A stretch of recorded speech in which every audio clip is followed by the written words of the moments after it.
അപ്പൊ ഇന്ന് ഞാൻ മദ്രസ വിട്ട് വന്ന് ചായയൊക്കെ കുടിച്ചിട്ട് മുറ്റത്തേക്ക് ഇറങ്ങിയതാണ് കേട്ടാ.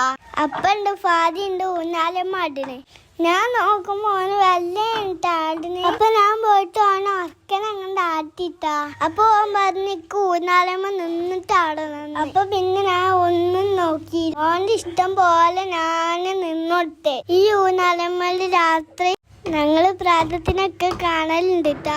ചില നേരത്ത് പ്രാതം നിന്നിട്ടും കിടന്നിട്ടൊക്കെ അതിന് ആടലുണ്ട്. പ്രാർത്ഥന ആടിയിട്ടാണ് അതിന്റെ അരിയത്തെ ഫുള്ളൊക്കെ പോയിക്കണത്.